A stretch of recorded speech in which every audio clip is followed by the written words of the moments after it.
بسم اللہ الرحمن الرحیم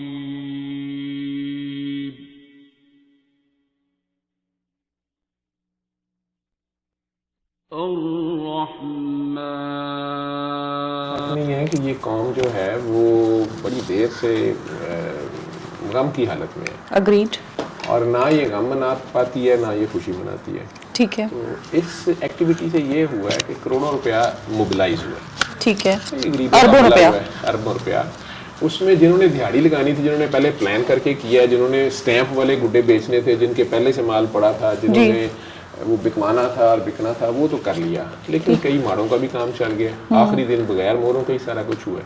ٹھیک، آپ کو پتہ نہیں یہاں تو الیکشن بغیر موروں کے ہو جاتا ہے، بلکہ لگی ہوئی موریں ڈینائی ہو جاتی ہے گڈے کی چیز میں.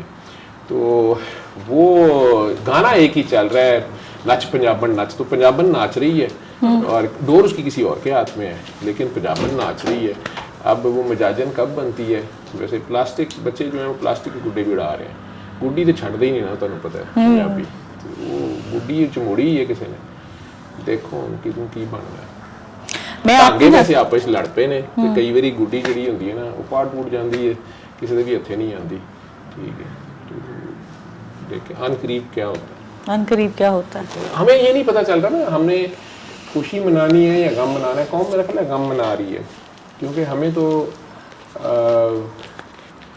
یہ غم ہے جی کہ ہم غزہ والوں کو ابھی تک سمجھا نہیں سکے. ہم نے جانا تو نہیں سمجھانے، جی اشرافے کرتے ہیں وہ ہمیں اپنے ملک میں پڑ گئی ہے، بلوچستان میں بھی. ہم کیسے سمجھانے گئے نا، آپ کو تو پتہ ہے. ٹھیک ہے، کیونکہ سمجھانے جانے کے لیے بھی ٹانگیں مضبوط چاہیے. تو پھر وہ بلوچستان میں بھی جانا پڑ گیا، اب اسلام آباد میں کل آنا پڑ گیا. 70 لاشیں پڑی ہیں، ہم ان کا غم منا رہے ہیں چھتوں پہ چڑھ کے. ٹھیک ہے، وہ قوم کنفیوز ہے، تو پتہ نہیں ہے ہم خوشی منا رہے ہیں غم منا رہے ہیں، کچھ منا رہے ہیں.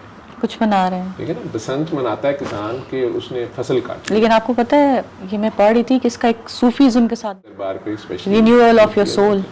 لیکن جہاں 13ویں صدی میں آپ اقلیت میں ہوتے ہیں تو طریقہ کار یہ ہوتا ہے نا کہ وہ دوستی سے پہلے سب کو اپنے قریب بلاتے تو ہیں نا، ڈگڈگی بجاتا ہے انہی کے رنگ میں رنگ کے. ٹھیک ہے، پھر اس کے بعد جو اصل بات ہے وہاں تک پہلے کسی کو لانا ہوتا ہے. ٹھیک ہے، ایک بندہ اللہ کو یا آخرت کو مانتا نہیں ہے لیکن نمازیں پڑھ رہا ہے، حافظ قرآن ہے، ماتھے پہ محراب ہے، داڑھی ہے، لیکن اہل بیت کے سر کاٹ رہا ہے. وہ شمر نے یہ سارا کچھ کیا ہے، حافظ تھا، محراب تھا، داڑھی تھی. جی اب آگے تو آپ کو پتہ ہے. علم القرآن خلق الإنسان